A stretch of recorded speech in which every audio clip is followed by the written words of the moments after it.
Hello everyone, welcome back. चलिए आज हमें नेक्स्ट विटामिन पढ़नी है। ठीक है, आज नेक्स्ट विटामिन लेकर चलते हैं। और नेक्स्ट विटामिन कौन सी है? पहली जो पढ़नी है आज वो है विटामिन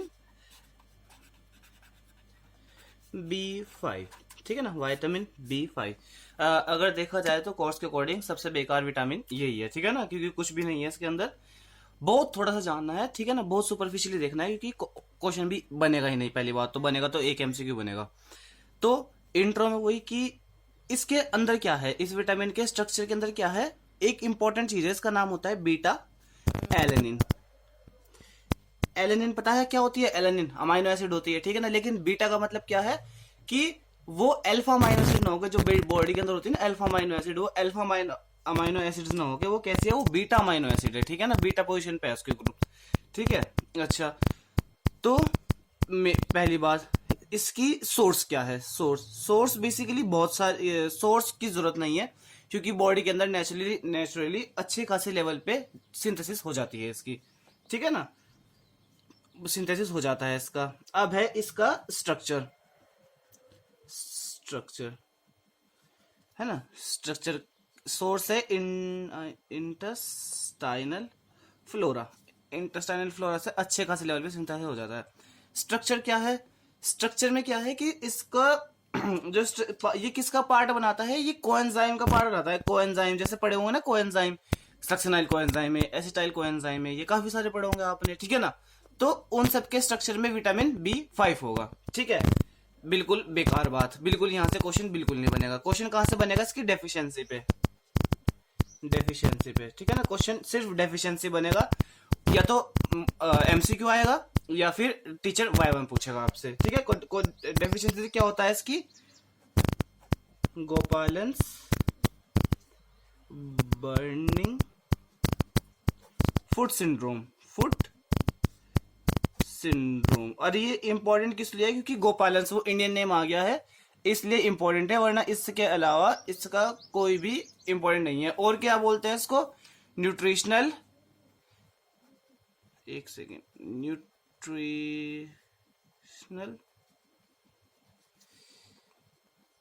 मेलाल्जिया। ठीक है ना, बस बिल्कुल बेकार विटामिन है। इससे ज्यादा इस पे कोई भी क्वेश्चन नहीं बनेगा। सिर्फ क्वेश्चन कहाँ से बनेगा इसके? क्वेश्चन यहीं से बनेगा कि डेफिशिएंसी से क्या होता है विटामिन, इसकी विटामिन B5 की डेफिशिएंसी से कौन सा डिसऑर्डर होगा, सिर्फ यहाँ से क्वेश्चन बनेगा। अब जो इंपॉर्टेंट विटामिन है, छोटी है लेकिन मोस्ट इंपॉर्टेंट है काफी, विटामिन B6। ठीक है ना, काफी इंपॉर्टेंट विटामिन है। ठीक है, तो अब देखते हैं। पहली बात, इसका इंट्रो लेते हैं। इंट्रो में क्या इसका केमिकल नेम क्या है? वे बेसिकली काफी कुछ बोल जाता है, पाइरोडॉक्सल, पाइरोडॉक्सिन और पाइरोडॉक्सल अमाइन। तो बेसिकली नेम में आप क्या याद रखना? पाइरिडॉक्सिन। ठीक है ना, ये इसका नेम हो गया पाइरोडॉक्सिन। एक्टिव फॉर्म इसकी, कोएंजाइम एक्टिव फॉर्म क्या है? कोएंजाइम रोल जो उसकी एक्टिव फॉर्म है, जो बेसिकली बायोलॉजी रिएक्शन में यूज होगी एज ए पाइरिडॉक्सल फॉस्फेट। लेकिन पूरी बायोकेमिस्ट्री के अंदर कहीं पे भी पाइरिडॉक्सल फॉस्फेट ना लिख के क्या लिखा हुआ मिलेगा? PLP। ठीक है ना, PLP लिखा हुआ मिलेगा हर जगह पे। अच्छा, तो पता चल गया कि क्या बोलते हैं इसको, पाइरिडॉक्सल फॉस्फेट। सोर्स क्या है, कहां से ऑब्टेन करेंगे इसको? सोर्स क्या है? Yeast, rice etcetera.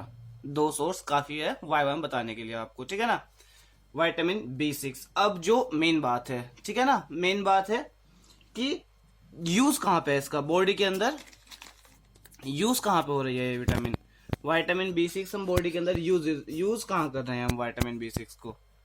ठीक है, अच्छा अब एक देखते हैं। सबसे पहले एक रिएक्शन पढ़ते हो आप बायोलॉजी के अंदर, अमीनो एसिड मेटाबॉलिज्म में बता रखी है आपको, ये ट्रांस एमाइनेशन। ठीक है ना, ट्रांस एमाइनेशन, जब अमीनो ग्रुप का ट्रांसफर होता है एक अमीनो एसिड से दूसरे के ऊपर। ठीक है, ट्रांस एमाइनेशन होता है। सोचे मेरे पास एक अमीनो एसिड है एलेनिन, मैंने उसकी रिएक्शन कराई एक सब अमीनो एसिड के सॉरी सब्सटीट्यूटेड प्रोडक्ट के साथ, अल्फा कीटो ग्लूटरेट। ठीक है ना, अल्फा कीटोग्लूटारिक एसिड, ग्लूटारेट जो भी आप कहना चाहो, शॉर्ट फॉर्म लिखी है मैंने, ठीक है ना। मैंने यहाँ पे लिया साथ में पीएलपी, पीएलपी लिया, ये इसको किस चीज में कन्वर्ट कर देगा, पायरुवेट और glutamic acid, glutamic acid. Glutamic acid का सिंबल क्या होता है, अमीनो एसिड के लेवल पे ग्लूटामिक एसिड ई होता है, एलेनिन का ए होता है, ठीक है ना। चलिए पहली रिएक्शन पता चल गई। दूसरा कहां पे यूज हो रहा है, डी कार्बोक्सिलेशन है, मतलब most most most important point है डी कार्बोक्सिलेशन, इससे ज्यादा इंपॉर्टेंट पॉइंट इसमें कोई नहीं है, ठीक है ना। टीचर आपसे भर भर के पूछेंगे वाइवा में, डी कार्बोक्सिलेशन के लिए कौन सी विटामिन चाहिए, डी कार्बोक्सिलेशन के लिए कौन सी विटामिन चाहिए, ऐसा करके पूछेंगे वो काफी, ठीक है ना। तो एग्जांपल लेते हैं कि डी कार्बोक्सिलेशन कहां पे हो रहा है, ग्लूटामेट,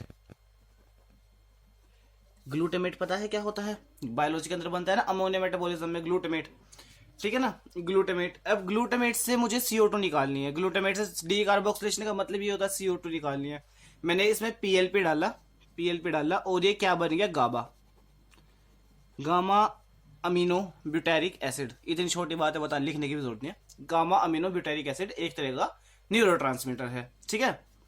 चलिए दूसरा पॉइंट है histidine, histidine least basic amino acid, ठीक है ना, हिस्टिडीन, पीएलपी डाला और ये क्या बन गया, हिस्टामाइन, हिस्टामाइन, ठीक है ना। पोटेंट केमिकल है बायोलॉजी के अंदर, ठीक है ना, उन ब्लड वेसल्स के अंदर basically.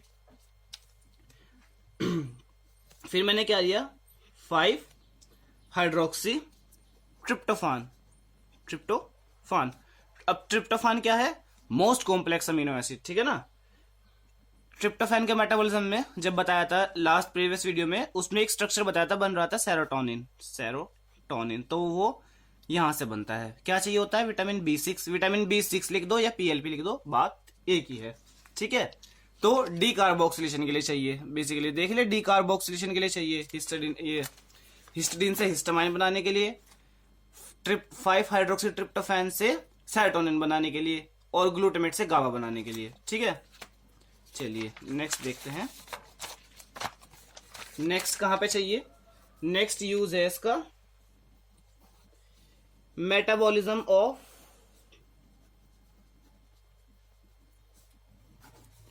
Sulphur containing amino acid, double A का मतलब amino acids. Sulphur containing amino acid कौन कौन सी होती हैं, बेसिकली सिस्टीन एंड मिथियोनिन। जब अमीनो एसिड का मेटाबॉलिज्म बताएंगे, इतना डीप में जाने की जरूरत नहीं है, जब पढ़ोगे, क्योंकि वहां ही पढ़ोगे यहां ही पढ़ोगे, है ना, तो बेफालतू कंफ्यूज होगे। थोड़ा सा बताता हूं मैं कि जब अमीनो एसिड का मेटाबॉलिज्म पढ़ोगे, जब अमीनो एसिड का मेटाबॉलिज्म पढ़ना होगा, तो वहां पे क्या होगा, एक तरीके से कि वहां पे होमोसिस्टीन होता है एक मॉलिक्यूल, होमोसिस्टीन वगैरह, फिर उनसे आगे की रिएक्शन होती है, उनसे आगे की रिएक्शन करने के लिए हमें क्या होता है, सल्फर कंटेनिंग अमीनो एसिड ये बनाने पड़ते हैं, ठीक है ना, सल्फर कंटेनिंग अमीनो एसिड बनाने पड़ते हैं। वहां पे यूज आता है किसका, विटामिन B6 का, B6 का यूज आता है, B6 का यूज होता है। इतना काफी है, जब वो बताएंगे तब वहां पे होगा। इसमें कैसा होता है, जैसे सोचो, बताता हूँ थोड़ा सा। होमोसिस्टीन है, होमोसिस्टीन एक अमीनो एसिड होती है सेरीन, सेरीन कैसे अमीनो एसिड होती है, अल्कोहलिक अमीनो एसिड। देखो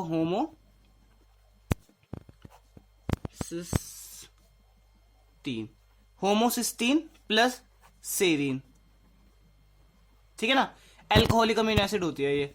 इन दोनों की रिएक्शन के लिए एक एंजाइम यूज होता है, अभी नहीं बताएंगे एंजाइम, ठीक है ना। वहां पे B6 विटामिन यूज होती है। ये क्या करते हैं, एक मॉलिक्यूल बनाते हैं जिसको हम बोलते हैं सिस्टाथायोन, सिस्टाथायोन, ठीक है ना, सिस्टाथायोन बनता है। सिस्टाथायोन के बाद फिर मैं B6 डालता हूं, इसके बाद मैंने B6 डाला, फिर क्या बनते हैं, होमोसेरीन प्लस सिस्टीन, ठीक है ना, होमोसेरीन प्लस सिस्टीन। सिस्टीन क्या थी आपकी, सल्फर कंटेनिंग अमीनो एसिड, एक अमीनो एसिड तो बन गई है, आगे इसकी और रिएक्शन होगी तब मिथ्योनिन भी निकल जाएगी, लेकिन वो जब पढ़ेंगे, जब हमें इनका मेटाबॉलिज्म पढ़ना होगा। अभी बेसिक नॉलेज के लिए इतना याद रख लेना, ठीक है ना। फोर्थ है हीम सिंथेसिस, हीम सिंथेसिस, ठीक है ना, हीम सिंथेसिस।